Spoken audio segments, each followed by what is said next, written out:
Le couple maudit du phare de Thévenec. Le fou de Bassan tournoyait dans le ciel en boucle piquée, puis plongea dans l'eau glacée à quelques encablures du canot qui fendait péniblement les vagues en direction du phare de Thévenec. Ce phare du bout du monde, planté sur un rocher entre l'île de Sein et la porte du vent, au large de l'une des côtes les plus sauvages, face à la dangereuse pointe du Rhin. L'automne 1908 était précoce. L'air, chargé d'embrun, piquait les joues comme des aiguilles. Marie frissonnait dans son chandail, ballottée par les remous violents. Elle ne savait pas si c'était de peur ou de froid, tant la vision du phare qui approchait l'impressionnait. Elle avait accepté de suivre son époux Vigo pour l'épauler dans sa nouvelle fonction de gardien du phare. Son père avait été ouvrier à la construction du phare d'Armennes et il avait également participé aux travaux de la maison phare de Thévenec. Travaux périlleux, de part et d'autre, et qui avaient coûté la vie à bon nombre d'ouvriers. 5 années de construction pour ériger une tourelle carrée de 11 mètres et un corps de logis destiné au gardien et à sa famille, comprenant une cuisine, 2 petites chambres et un grenier. Une plateforme rehaussée d'un mur de protection entourait le bâtiment construit à l'aide de pierres extraites directement de l'îlot. Planté à même la roche, au milieu de l'océan et des brisants. Marie distinguait à présent les contours de la maison phare, et cela ne fit qu'accroître sa peur. Vigo se tenait près du capitaine, agissant en second. Il avait été marin quelque temps et semblait très concentré en approchant du débarcadère, dont on devinait l'escalier qui y conduisait, taillé à même la roche. Heureusement, la mer n'était pas grosse aujourd'hui pour faire la relève de gardien. Ce n'était pas le cas la semaine passée. L'océan était en furie et les vagues gigantesques. Le canot avait dû rebrousser chemin au grand soulagement de Marie.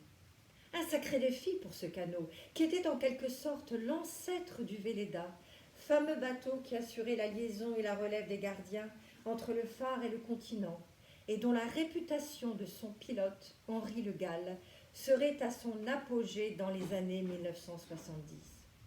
Il n'avait pas son pareil pour maintenir la proue de la navette face à la houle, par gros temps et 3/4 d'heure avant l'étale. Il était équipé d'un filin carte-à-hutte, filin que l'on tendait entre le mât du bateau et le phare afin de transporter les gardiens et les passagers qui devaient se capeller. Pour la relève et le ravitaillement, ici, au phare de Thévenec, le carte-à-hutte n'était pas nécessaire, mais cela nécessitait une sacrée dose de courage. Et Marie en était dépourvue lorsqu'elle posa le pied sur le débarcadère. Le phare de Thévenec et son corps de logis lui semblaient bien frêles au milieu de l'eau. Qu'en serait-il lors de grosses tempêtes ? Surtout que leur séjour ici devait durer plusieurs mois, avec un ravitaillement tous les 8 jours, si la mer le permettait. Vigo était en train de porter sur ses épaules les provisions, sacs de farine, pommes de terre et autres denrées périssables, sachant qu'il n'avait pas de lopin de terre pour faire pousser les légumes. La précédente famille qui avait occupé les lieux avait embarqué une vache et un cochon, mais Marie, bien que travaillant à la ferme et au contact des animaux, avait refusé d'en embarquer. Vigo déposa son fardeau au seuil de la maison et respira un grand coup. Il prit Marie par la taille et la souleva de terre. « Je suis si heureux, Marie. Nous serons si heureux, toi et moi, face à l'océan. Regarde, Marie, la couleur du ciel. Elle se confond avec celle des vagues. C'est la couleur de tes yeux. » Marie se mit à rire, et la bonne humeur de Vigo, sa joie de vivre, son insouciance, lui firent oublier sa peur. Elle l'aimait pour ça, Vigo. Outre son physique de viking, il était doté d'un caractère joyeux où aucune ombre ne venait ternir son humeur. Elle lui rendit son baiser, et ils prirent possession des lieux. Marie se passionna pour la petite maison dès les premiers temps. Tout était petit, mais propre et bien pensé. Le parquet avait résisté à l'humidité et retrouvé toute sa brillance sous les applications de cire. Les boiseries rutilaient. On pouvait cuisiner et se chauffer grâce à une cheminée. Des bûches avaient été entreposées par les prédécesseurs et seraient les bienvenues avec l'hiver qui approchait. Elle avait même découvert un four à pain. Quant à Vigo, il s'était approprié la tourelle où le feu, alimenté au gaz d'huile, devait être soigneusement entretenu afin que la lumière du phare projette son puissant faisceau, lançant son lent tourniquet. Il y avait de la besogne à faire. Entre le nettoyage et l'entretien des appareils optiques, l'éclairage et la rotation, l'allumage, la surveillance et l'extinction du feu.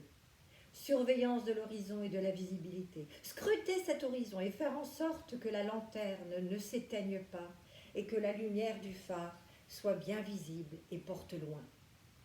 Il n'était pas rare que les gardiens aient été amenés à faire de la maçonnerie, vitrerie et soudure mécanique. Vigo était débrouillard et touchait à tout. Il avait fait ses premières armes au phare de la Vieille, en compagnonnage avec 2 autres gardiens, parfois dans des conditions extrêmes. Mais il s'était bien gardé d'en parler à Marie. Marie le secondait et apprenait vite. Il faisait des veilles et des quarts, de jour comme de nuit. Il lui montrait comment remplir le journal du phare, même à nettoyer les réflecteurs. Mais il restait la plupart du temps seul, dans la chambre de veille située sous la lanterne. Marie apprivoisait peu à peu l'océan et s'habituait à vivre sur ce promontoire avec une vue à 360 degrés sur la mer d'Iroise. À la nuit tombée, lorsque le faisceau du phare balayait l'horizon, ils restaient tous deux suspendus, les sens aiguisés et le sentiment d'être vivants et tout petits, infiniment petits devant le Tout-Puissant. Ils s'aimaient encore plus fort, alors que subrepticement, des voix se firent entendre, des gémissements et des râles tout autour d'eux. Marie questionnait Vigo sur ce phénomène, et lui répondait en plaisantant. J'ai eu vent de rumeurs, des bruits courts, le phare serait hanté, certains gardiens. Marie le coupa net. Je sais, Vigo. Grand-mère m'a raconté cette fichue légende du naufragé qui a échoué sur le rocher où nous nous trouvons, avant que le phare ne soit construit, et qui a péri seul, affamé, alors qu'il criait au secours à tous les navires qui passaient à côté. Mais c'est une légende, hein, dit Vigo. Il éclata de rire. Quitta la table où ils venaient de terminer leur repas et sortit dehors. Il se mit à hurler au ciel bleu zinzolin des nymphéas. Nul n'a passé le raz de sein sans peur ni douleur. Viens me chercher en coup si tu as le courage. Ainsi s'adressait-il sur le ton de la fanfaronnade à celui qui transportait les défunts sur sa barque des morts, d'après une légende bretonne. Plus prosaïquement, il eut beaucoup de naufrages, notamment dans la baie des Trépassés, où les courants étaient violents et les navires drossés aux 4 vents, et la construction des 5 lampes aux sémaphores, au phare de la Vieille, phare de Thévenec et phare Armen devenaient les gardiens des lieux où autrefois la Parque sévissait. Marie connaissait ces légendes, et tout comme Vigo, elle n'en avait cure, sauf quand elle apprit qu'un curé avait béni le rocher pour faire taire les ragots. Le curé de Plogoff, après le décès d'un gardien qui s'était sectionné la carotide, ici, oui ici, au phare de Thévenec. Ils avaient été ravitaillés 3 fois sans problème. Puis, l'hiver frappa brusquement. Le froid s'intensifia et une brume épaisse s'enroula tout autour de Thévenec. Vigo lança la corne de brume qui déchira l'air de cris stridents. C'était insupportable. Marie se boucha les oreilles. Puis, elle s'habitua au bruit au fur et à mesure. L'océan gonflait et les vagues s'abattaient comme des coups de butoir sur le rocher. L'écart devenait difficile à tenir et Marie peinait à garder l'œil ouvert. Une fois, elle s'était endormie et le feu s'était éteint. Heureusement, Vigo avait été vigilant et très réactif. Il s'était brûlé la main en manipulant l'huile. Marie avait pris soin de lui bander la main soigneusement avec un linge propre qui traînait sur une étagère. Elle se réveilla un matin, prise de nausée, et se précipita dehors pour vomir sur la plateforme. Elle dut se réfugier dans le phare, car les vagues avaient pris une telle amplitude que les embruns lui fouettaient le visage.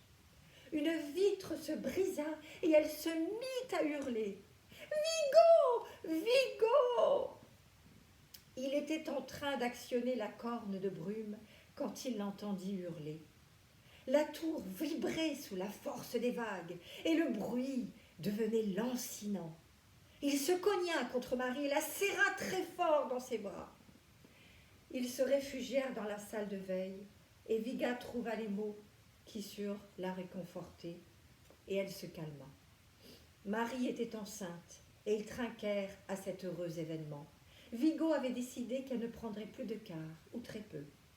Cela faisait 3 semaines que le canot n'avait pu accoster en raison de la mer grosse.